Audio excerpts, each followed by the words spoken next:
Bueno, continuaremos hablando de una de las consecuencias de la primera ley de Newton, que habla de el equilibrio de un cuerpo. Cuando hablamos de que un cuerpo se encuentra en equilibrio, existen dos tipos de equilibrio, como son el equilibrio traslacional, del cual hablamos en la sesión anterior, cuando hablábamos de que las sumatorias de fuerzas sobre cualquiera de los ejes cartesianos, el X, el Y o el Z, era igual a cero. Otro equilibrio que se presenta en un sistema es aquel en el cual un sistema tenga tendencia a girar o a rotar. En ese caso hablamos de el concepto de torque o momento de fuerza. Entonces, ¿qué se entiende como torque o momento de fuerza? En algunos libros también es llamado momento de torsión. Entonces, lo que se entiende como torque es el resultado de aplicarle una fuerza a un sistema. En este caso tenemos aquí una viga horizontal de longitud L, la cual se encuentra articulada en su extremo izquierdo.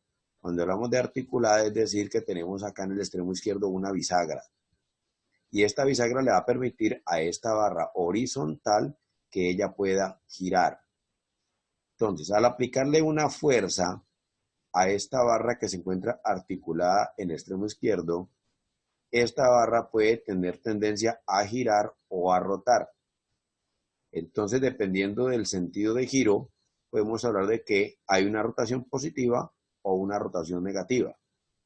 Entonces, el torque se entiende como el resultado de aplicarle una fuerza a un sistema para tratar de ocasionarle una rotación alrededor de un punto giro que debe ser claramente identificado en el gráfico, que lo vamos a llamar punto de giro.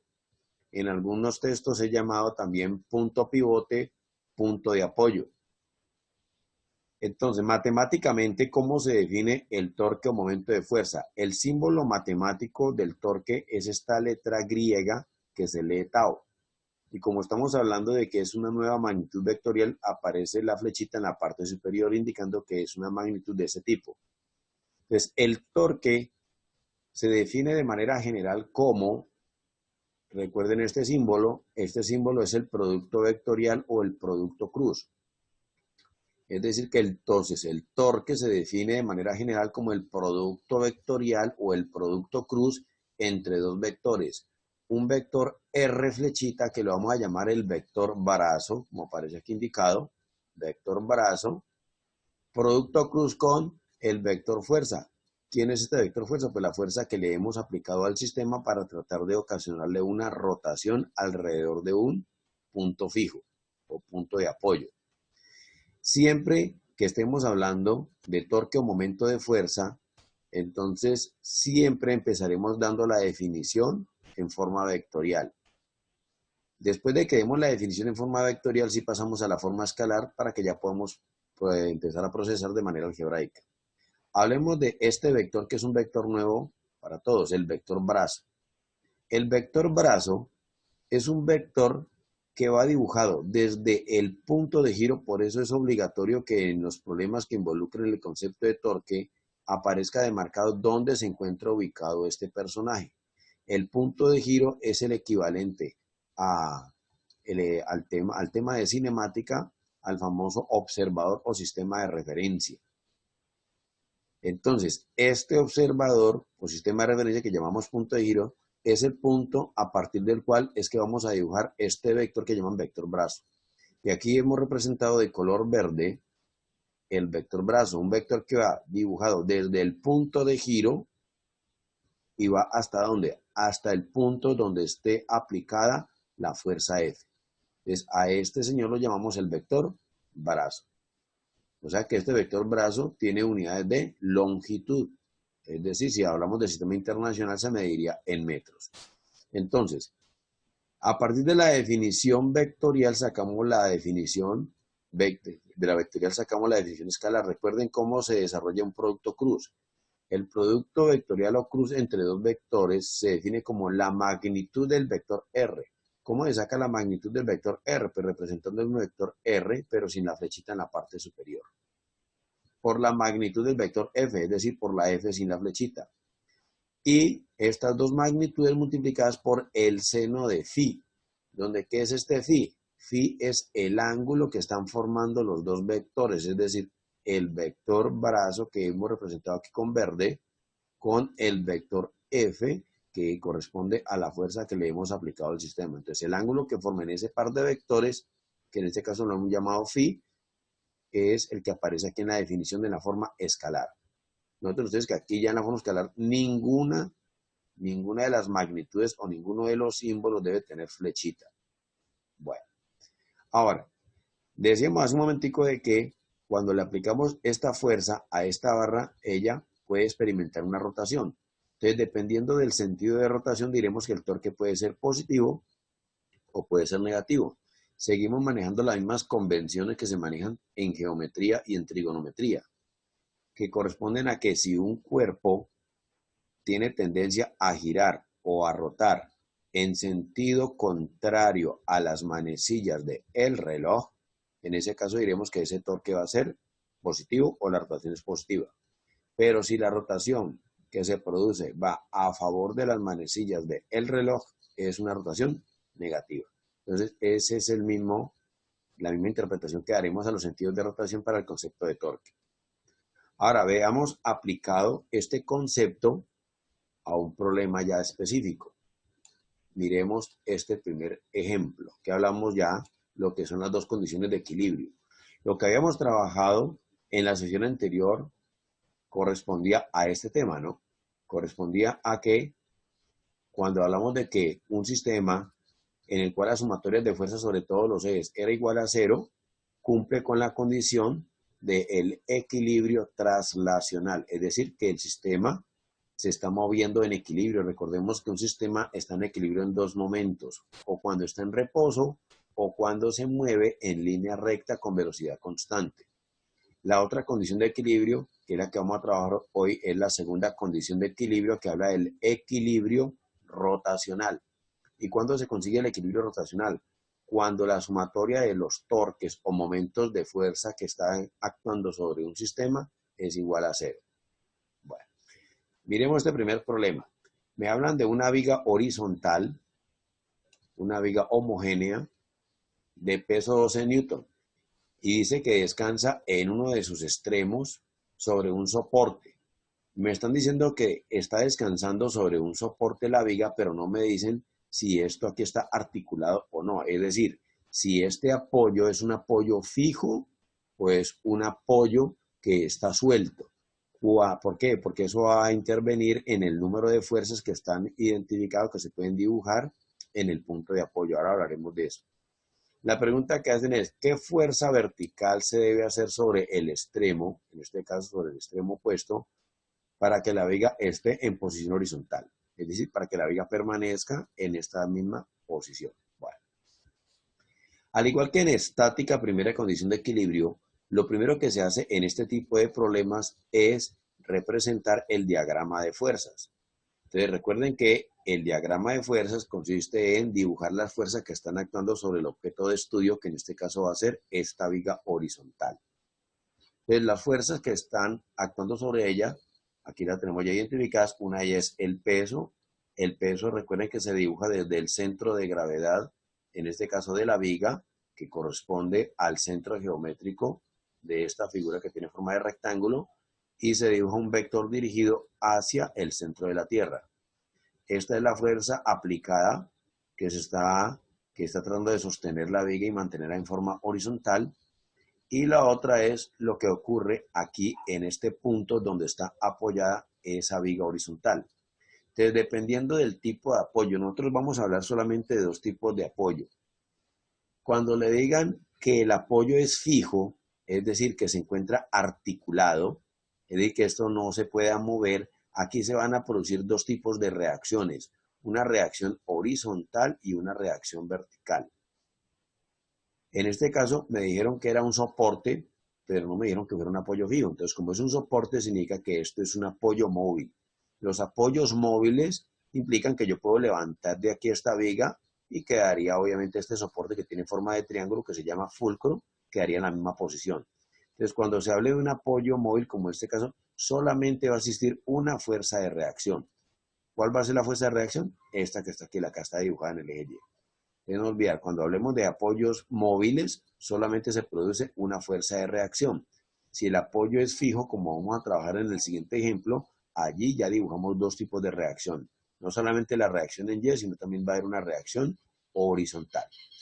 Entonces, una vez que hemos dibujado aquí el diagrama de fuerzas, lo siguiente es preguntarnos, ¿este sistema, en este caso, esta barra, tiene la posibilidad o la tendencia de girar? Entonces, en ese caso diremos que sí. ¿Por qué? Porque al estar apoyada en esta posición, entonces este punto de apoyo se nos convierte en un posible punto de giro o punto pivote. Entonces, cuando estemos ubicando o estemos analizando problemas que tengan tendencia a girar, ojo lo que estoy diciendo, tendencia a girar, no estoy diciendo que esta barra esté girando, sino que tenga la posibilidad de girar.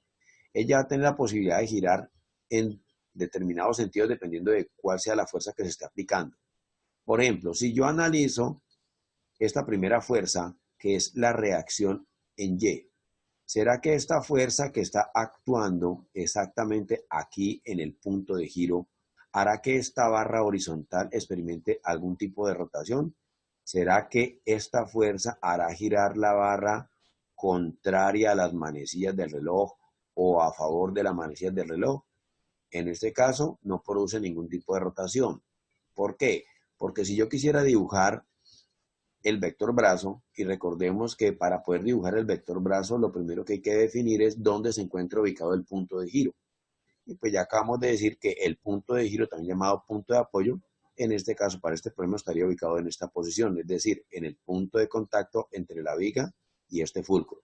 Entonces aquí marcaremos este punto como el punto de giro.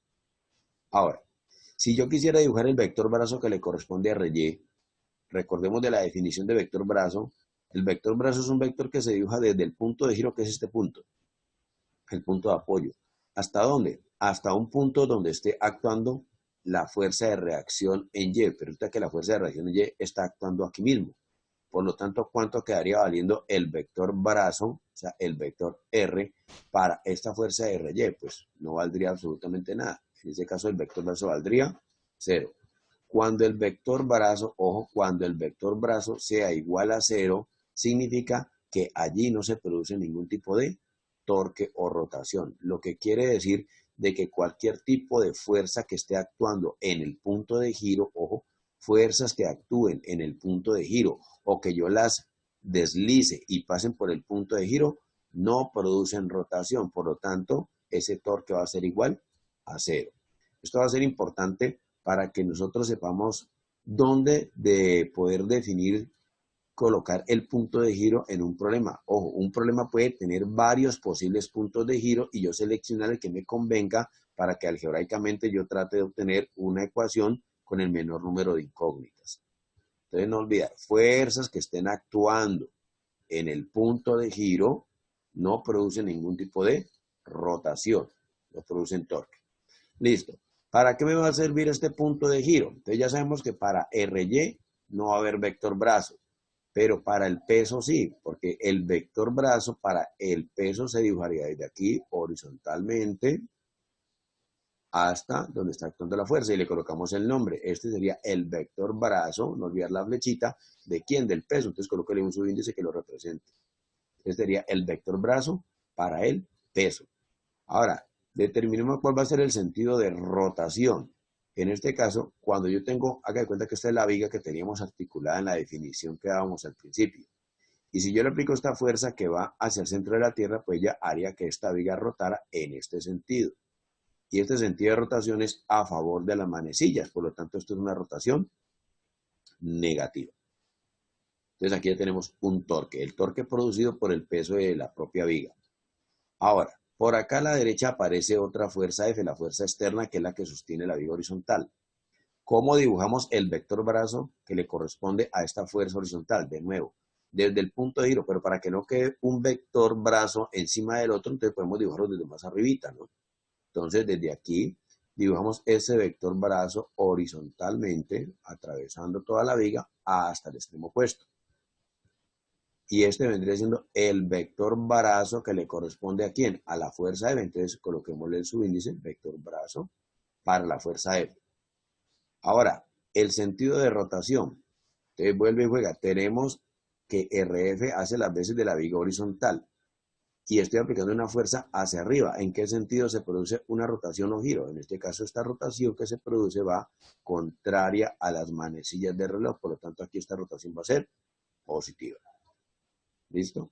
Ya tenemos que en este sistema se están experimentando dos torques, ¿no? Dos rotaciones. Una la que produce el peso y otra la que produce la fuerza F. Entonces, a pesar de que hay dos torques, esta barra no está girando. Entonces, si aplicamos la segunda condición de equilibrio, recordemos que la segunda condición de equilibrio dice que la sumatoria de los torques que actúan sobre un sistema debe ser igual a 0. Entonces, al aplicar la sumatoria de torques, veamos la siguiente.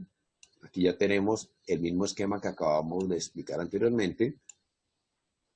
Aparecen allí representados ya el vector brazo para el peso. Aparece representado el vector brazo para la fuerza F con sus correspondientes sentidos de rotación. Entonces, aplicamos primero de manera vectorial esta segunda condición de equilibrio. Como son dos torques, primero colocamos el signo. Entonces sería menos, y aquí multiplicamos vectorialmente este par de vectores, el vector brazo y el vector peso, que sería el vector brazo para el peso, producto cruz con el peso de la propia viga. El otro torque es un torque que es positivo, colocamos el signo más y efectuamos el producto cruz entre el vector brazo, que es RF, y el vector F aplicado. Y de esa manera tenemos aquí los dos torques. Recuerden que cada uno de estos productos cruz representa un torque. Entonces, la sumatoria de este par de torques debe ser igual a 0 de acuerdo con la definición de la segunda condición de equilibrio. Entonces, esta es la definición vectorial. Siempre hay que empezar con la definición en forma vectorial. Ahora la llevamos a la forma escalar. ¿Cómo se convierte este producto vectorial o estos productos vectoriales en productos ya de numeritos? Es decir, de escalares. Pues le quitamos las flechitas que están en la parte superior. Esa cruz grandota que es representativo del producto cruz se convierten en punticos comunes y silvestres para el producto de numeritos que usted puede hacer con la calculadora. Pero aparece ya involucrado el seno del ángulo que están formando dichos vectores. En este caso, para el primer torque, que es el que produce el peso de la viga, quedaría menos, no olvidar los signos, error común que a veces se comen este signo en los procesos algebraicos. Pues quedaría el vector brazo para el peso, por la magnitud del peso, por el seno del ángulo entre estos dos. Mire, ¿qué ángulo forman aquí? El vector RW con el vector W, pues el ángulo que se está formando, como lo voy a marcar aquí, mire, es este ángulo que está formando aquí es un ángulo de 90 grados. De ahí sale este valor de 90 grados. Para el segundo producto vectorial sería magnitud de RF por la fuerza aplicada por el seno del ángulo entre RF. Entonces el ángulo entre RF y F, de nuevo también aquí es de 90 grados. Y ya lo que viene de ahí en adelante es que desarrollemos ya de manera algebraica, reemplazando las cantidades que conocemos. Ahora, la pregunta que surge, pero es que a mí en ningún momento me dijeron cuál era la longitud de esa barra. Entonces, cuando yo desconozco algún dato, recuerden asignarle una variable. Para este caso particular, como yo no conozco la longitud de la barra, pues le asigné una variable L. Por favor, asignar variables, no coloquen números, no pueden particularizar un problema. Le asignamos una variable que represente pues, la cantidad que desconocemos. En este caso, la longitud de la barra la llamé L. Y recuerden que estos vectores brazos son longitudes, ¿no? Son longitudes. Entonces, en este caso, ¿cuánto vale la magnitud de RW? Es decir, la magnitud del vector brazo para el peso. Pues desde aquí, desde el punto de giro hasta la mitad de la barra. O sea, que valdría la mitad de L. Por eso, RW se convierte en L medios. El peso me lo están dando. Este peso me lo han anunciado. Me dicen que el peso de esa barra es de 12 newton. Y el seno de 90, pues vale 1. Ahora, para RF, ¿cuál es la longitud que le corresponde a RF? Como la desconocemos, mire que en este caso la longitud del vector brazo, vector RF, sería toda la longitud de la barra. Por eso RF se convierte en L. Esta fuerza F es la que desconocemos. Y el seno de 90, pues es 1. Y lo que hacemos es, aquí podemos multiplicar este 12 con este 2, nos daría 6. Y como esto está negativo, esto nos quedaría es menos L por 6 newton. Si lo mando al otro lado, quedaría es L por 6 newton. Esta L que está multiplicando la mando para acá a dividir, simplificamos L con L y obtenemos que la fuerza que se debe aplicar en el extremo derecho para sostener la viga horizontal es de 6 newton. Y de esa manera ya obtuvimos la respuesta a la pregunta que nos planteaban en el problema. Entonces, otra pregunta que podría surgir aquí es, bueno, ¿y cuánto vale la fuerza que está ejerciendo este apoyo que está pintado de azul que se llama fulcro sobre la viga? Pues yo podría también calcularla, no me la están preguntando. Pero si me preguntaran por el valor de esta fuerza RY, pues ahí ya tendría que hacer lo que hacíamos en estática primera condición de equilibrio. Recordemos que hacíamos, pues dibujar un plano cartesiano, era un esquema de básico por aquí. Entonces, pues, lo que hacíamos era dibujar un plano cartesiano. Como aquí no hay movimiento, usted coloca los sentidos como usted quiera. Digamos que yo quiero positivo hacia la derecha y hacia arriba. Y pues negativo va a ser a la izquierda y hacia abajo. Y luego lo que usted hace es trasladar estos vectores a este plano cartesiano. Recuerden que deben ser vectores concurrentes, todos dibujados desde el mismo punto. Entonces aquí me van a quedar hacia el eje Y, van a quedar dos vectores. ¿Cuáles son los dos vectores? Pues uno que va a ser el vector RY, o sea, el vector reacción en Y, y el otro que es la fuerza F que yo apliqué. Y hacia abajo, es decir, hacia el eje Y negativo, el único vector que va a quedar va a ser el peso. Y resulta que en este problema, el peso me lo están dando que es de 12 newton. Y acabé de calcular el valor de la fuerza F. El único dato que va a quedar aquí desconocido para calcular va a ser el vector RY. Entonces, ¿para eso qué haría? Pues haría la sumatoria. Entonces, haría la sumatoria de fuerzas en el eje Y. Y como esto está en equilibrio, pues esa sumatoria de fuerza en Y debe ser igual a 0. Y ya lo que hago es aplicar la sumatoria. Nos quedarían que hacia el sentido positivo quedaría la fuerza F que ya calculé, más la reacción que se produce en el apoyo móvil, que es RY, menos el peso de la viga, y esto debe ser igual a 0. Reemplazamos el valor de la fuerza F, el valor del peso, y despejamos a RY. Entonces, esto es para el supuesto caso que me preguntaran cuál es la fuerza que está ejerciendo este apoyo sobre la viga. Bueno, veamos otro ejemplo de aplicación.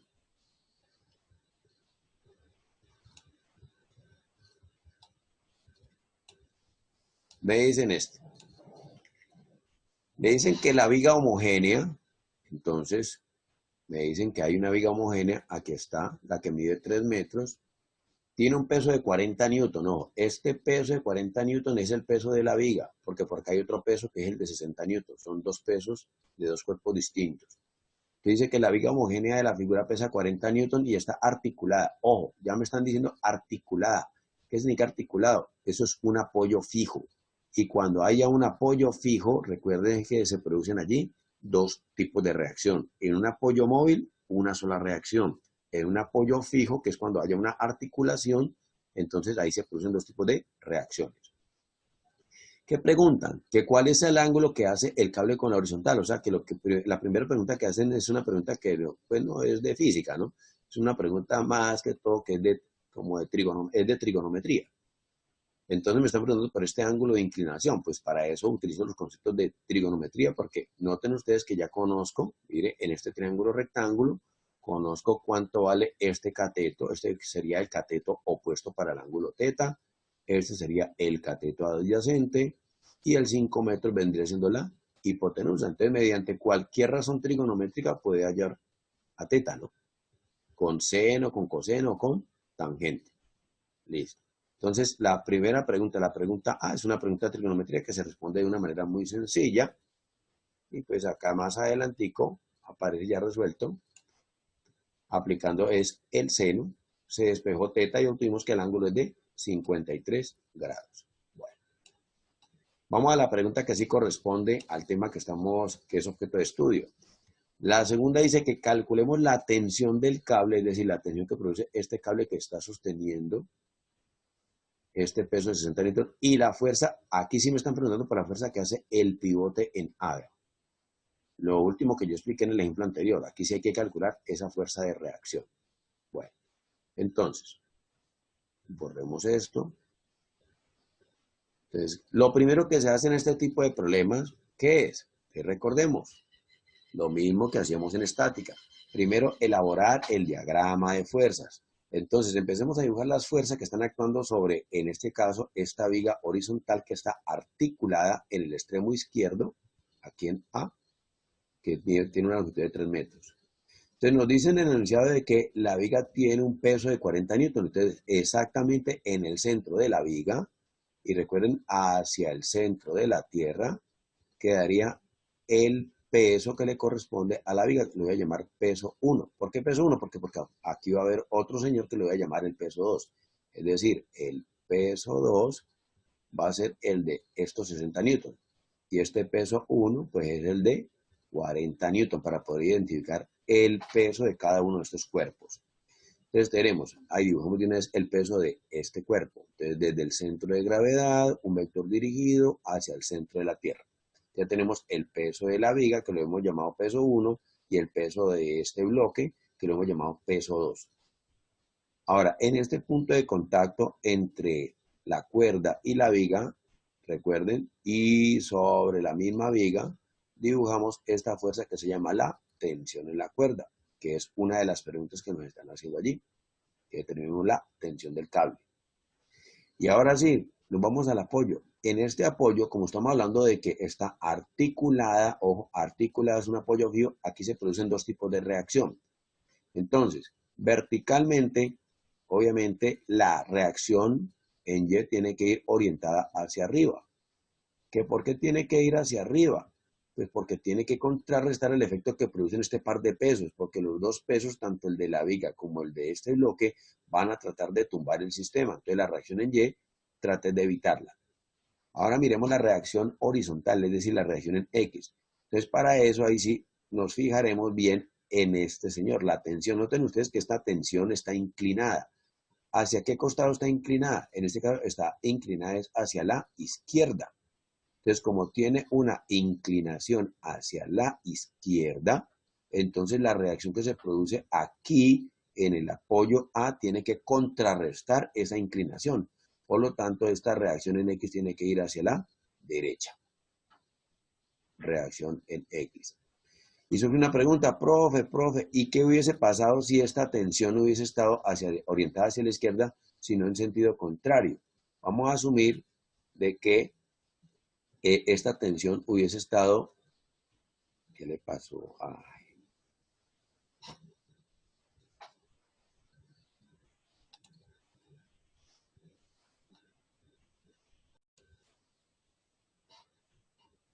Bueno, continuamos. Decíamos hace un momentico de que, ¿qué pasaría si esta tensión que tiene inclinación hacia la izquierda tuviese una inclinación hacia el otro costado? Es decir, si la tensión estuviese orientada hacia la derecha. Entonces, cuando la tensión esté orientada hacia la derecha, pues esta reacción en X iría en sentido contrario para contrarrestar el efecto que produce esta tensión hacia la derecha. Bueno, entonces en este momento ya tenemos representado lo que corresponde a nuestro diagrama de fuerzas. Una vez que elaboramos ese diagrama de fuerzas, identificamos si esta barra horizontal, que es nuestro objeto de estudio, tiene tendencia a girar o a rotar. En este caso, ella sí tiene tendencia a girar o a rotar. ¿Alrededor de qué punto? En este caso, ese punto alrededor del cual tiene tendencia a girar o a rotar esta barra es este punto A, o la articulación A. Lo que significa que a este punto es el que llamaremos el famoso punto de giro.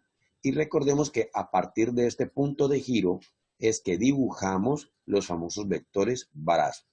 Ahora, yo puedo dibujar vectores brazo para RY y para RX.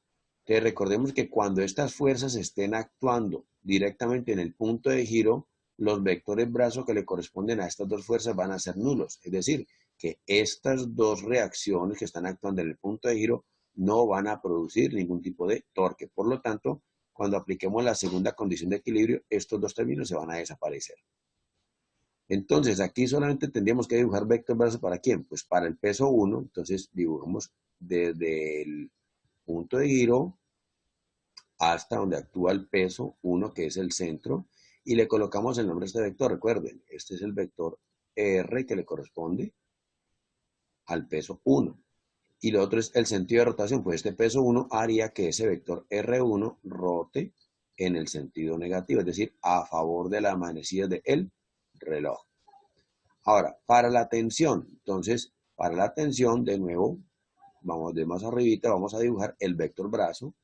Entonces, desde el punto de giro, que es aquí la articulación, horizontalmente hasta el extremo opuesto. Y le colocamos el nombre. Este sería el vector brazo que le corresponde a la tensión. Ahora, ¿en qué sentido este vector que acabo de dibujar RT giraría cuando yo le aplico esta tensión? Pues esta tensión lo que haría es tratar de hacerla rotar en sentido contrario a las manecillas. Por lo tanto, la rotación que produce esta tensión a este vector RT sería una rotación positiva. Ahora, este peso, recuerden que todas las fuerzas son vectores deslizantes. Este peso es equivalente a que estuviese actuando también en esta esquina, es decir, en este punto. Es decir, que yo puedo coger este vector, que es el vector peso 2, deslizarlo y colocarlo en esta posición. Y sigue siendo el vector W sub 2. Ojo, todas las fuerzas son vectores deslizantes. Por lo tanto, este vector W2 lo puedo deslizar y colocar acá arriba. Y en este caso, si yo dibujo el vector brazo, pues el vector brazo iría desde el punto de giro hasta el extremo opuesto de la viga, que es exactamente igual a este vector RT. O sea que este RT es el mismo vector brazo. ¿Para quién? Para el peso 2. O sea que yo puedo tener un vector brazo que nos sirva para varias fuerzas. Ahora, el sentido de rotación. Como este peso 2 está jalándolo hacia abajo, pues este peso va a producir es una rotación de esta barra horizontal en el sentido de la manecilla del reloj. Es decir, que generaría una rotación negativa. En este caso, entonces, ¿cuántos torques quedaron actuando sobre esta viga horizontal? Quedaron actuando 3 torques. El que produce el peso de su propia viga, el que produce la tensión y el que produce el peso de este bloque horizontal. Ahora, si aplicamos entonces, ya nos vamos a la parte B, entonces aquí ya tenemos representado, ya más bonito, las reacciones, el peso, la tensión y el peso 2. Y acá lo que acabé de explicar, los vectores brazo con sus correspondientes rotaciones. Entonces ya lo que viene es que apliquemos matemáticamente la segunda condición de equilibrio. Recuerden que primero hay que representarla en forma vectorial, luego en forma escalar. Entonces, como son 3 torques que están actuando, aquí aparecen los 3 torques. Este primero, recuerde que primero se coloca el signo de la rotación. Entonces, este sería el torque producido por el peso de la propia viga. Este sería el torque producido por el peso de este bloque. Y este vendría siendo el torque producido por la tensión de la cuerda. Primero damos la definición vectorial, luego lo pasamos a la forma escalar. Noten ustedes que para el peso 1 el ángulo es de 90 grados, para el peso 2 también va a ser de 90 grados, pero para la tensión el ángulo que forma la tensión con el vector brazo para la tensión es de 53 grados. Y en cuanto a las longitudes, ¿cuánto valdría R1? R1 es desde el punto de giro hasta la mitad de la viga, pues valdría la mitad de 3, que sería 1.5 metros. Pero para R2 y RT, que tienen el mismo valor, en longitud, pues valdría la longitud de toda la barra, que son los 3 metros. Por eso R2 vale 3 metros y RT también vale 3 metros. Reemplazamos numéricamente y la única incógnita va a ser la tensión. Despejamos la tensión y obtenemos que la tensión que está ejerciendo el cable es de 100 newton. Ahora, ya calculamos la tensión, que era una de las preguntas que nos estaban haciendo en el problema. La otra pregunta es que ¿cuánto vale la reacción total que se produce aquí? Es decir, ¿cuánto da la sumatoria de Rx con Ry? Pues lo primero que hay que hallar es cuánto vale Rx y cuánto vale Ry. Entonces, para calcular estas dos componentes de la reacción horizontal y vertical, hacemos lo que hacíamos regularmente en estática, es decir, dibujar un plano cartesiano, trasladar todos estos 5 vectores a ese plano cartesiano, que es lo que aparece aquí.